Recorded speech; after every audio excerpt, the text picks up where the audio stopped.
आज के जमाने में व्यक्ति को खुद से मतलब है, दूसरे से नहीं। दूसरे से कोई स्वयं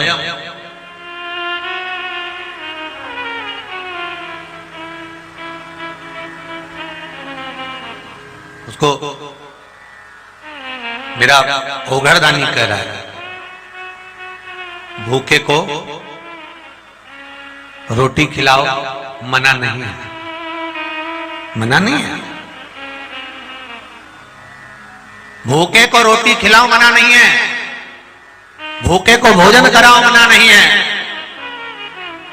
कोई मुसीबत में फंसा हुआ है उसको रोटी खिलाओ मना नहीं है, कोई मुसीबत में फंसा हुआ है उसको भोजन कराओ मना नहीं है, भूखे को भोजन कराओ मना नहीं है। पर भूखे को रोटी कमाने का एक बार तरीका सिखा दो तो बार बार रोटी देने की जरूरत नहीं पड़ेगी। भूखे को एक बार रोटी कमाने का तरीका सिखा दो कि तुझे ये कर्म करना है, चल थोड़ा सा व्यापार चालू कर, थोड़ा सा व्यापार बना कर। नहीं, अभी अभी चैत्र का महीना आएगा ना, तो अभी फागुन चल रहा है, अभी मैं कोई दुकान नहीं खोल सकता, दुकान खोलूंगा व्यापार नहीं चला तो ऐसा हो गया। तो यहाँ तो शिव महापुराण की कथा कहती है प्रतिदिन शंकर भगवान का बनाया हुआ है, प्रत्येक घड़ी शिव की बनाई हुई है, प्रत्येक पल मेरे भोलेनाथ का बनाया हुआ है, प्रत्येक समय मेरे शंकर का बनाया हुआ है। आप शिव का नाम लीजिए, त्रिकालदर्शी शंभू का नाम लीजिए और एक बार मन में विश्वास कर कर उस कुबेर भंडारी पर, महाकाल बाबा पर, मेरे काशी विश्वनाथ पर विश्वास कर कर किसी भी कार्य को करने के लिए भले छोटे से छोटा हो उसके लिए आगे तो बढ़िए, फिर बाबा संभाल लेगा, सब हाथ पकड़ लेगा और तुम्हें कहां तक पहुंचाएगा ये वो जान सकता। शिव की भक्ति में लगी है, जितना बन सकता है शंकर के अनुमोदन में लगी है, शिव तत्व में लगी है। और मत भटको, मत मार्ग छोड़ो, आप शिव का तत्व धारण कर कर शंकर का अनुमोदन तो करो। एक बात उतार कर रखिए अपने जीवन में,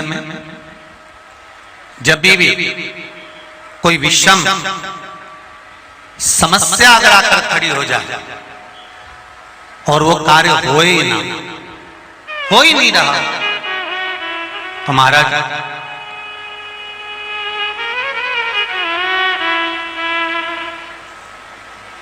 बेलपत्री का वृक्ष जिसकी जड़ में जाकर, बेलपत्री का जो पेड़ होता है उस वृक्ष की जो जड़ होती है, बेलपत्री के वृक्ष की जड़ में महाराज जल समर्पित कर कर एक बेलपत्री उस जड़ के ऊपर रख कर कच्चा दूध 7 बार, फिर जल चढ़ाकर लाल चंदन का पानी, लाल चंदन का जल शिव जी को चढ़ाकर उसी भूमि की बेलपत्री के वृक्ष की जड़ के पास की ही मिट्टी का तिलक लगाकर आप अपने घर की ओर आ जाए। अगर जो कार्य उलझ रहा है सुलझने का नाम ही नहीं देगा तो फिर किसी भी प्रदोष के दिन, किसी भी प्रदोष के दिन आप बेलपत्री के वृक्ष के नीचे घी का दिया लगाकर बाबा से विनती कर कर आप उस कार्य को बोलकर आ जाइए, बाबा वो कार्य आपका पूर्ण कर ही देगा, चाहे कितना भी उलझा हुआ कार्य है।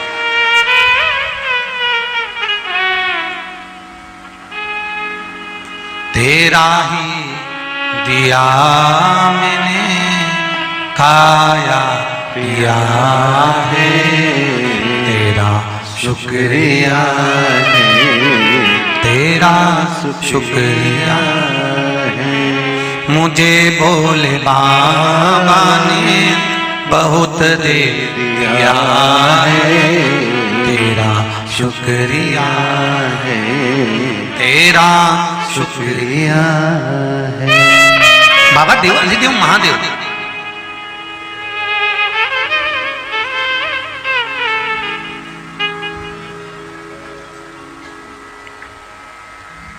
देवराज नाम का ब्राह्मण पाप कर्म में लिप्त था। और इतना पाप कर्म कर रहा था कि शायद उसका बैकुंठ जाना निश्चित नहीं था। अब एक बात ध्यान रखिएगा, हम पाप कर रहे हैं, पुण्य कर रहे हैं, अच्छा कर रहे हैं, बुरा कर रहे हैं, ये अपने हृदय को मालूम होना चाहिए।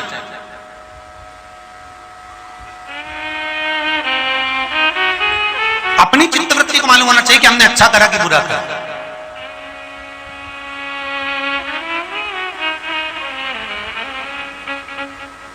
जैसे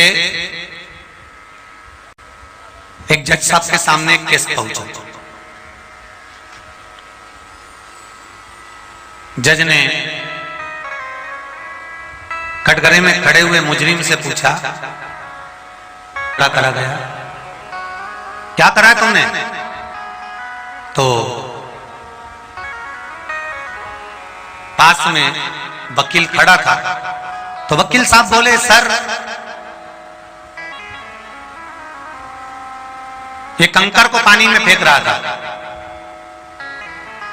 कंकर को पानी में फेंक रहा था? तो जज साहब बोले, इतना बड़ा तो कोई प्रॉब्लम है नहीं कि कंकर को पानी में फेंक रहा था, उसके लिए इसको अदालत में लाकर खड़े करने की क्या जरूरत है? और ये साथ में तुम क्यों आए हो, तुमने क्या करा? तो वकील बोला, साहब ये कंकर को पानी में फेंकने के लिए हेल्प कर रहा था, सहायता कर रहा था। जज साहब बोले कि ये इतनी छोटी सी बात के लिए अदालत में केस लेकर आए, तुम्हें शर्म नहीं आ रही? केस किसने लगाया है? कि कंकर ने लगाया। जज साहब बोले, कैसी फालतू की बात करते हो, कंकर कोई केस लगाएगा? कहां है कंकर? लाकर खड़ा करा। साहब तुम्हारा नाम क्या है? कि मेरा नाम ही तो कंकर है। अब दोस्त था, ये क्या कर रहे थे, उसको उठा के पानी में बार बार फेंक रहे थे, उसने केस लगा दिया। अब जज साहब को ही नहीं मालूम था कि इसका नाम कंकर है, वो तो सोचे पत्थर कंकर।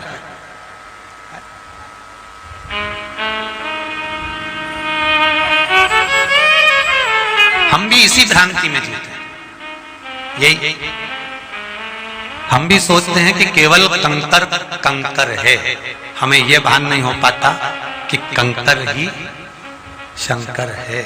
हम उसको पहचाने तो, हम उसको जाने तो।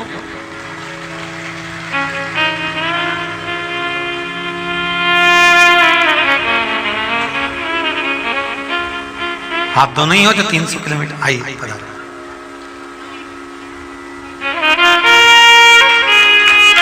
एक बार जोरदार ताली बजाओ। 300 किलोमीटर दूर से कुबेरेश्वर धाम के लिए पैदल चलकर आए दोनों पति पत्नी।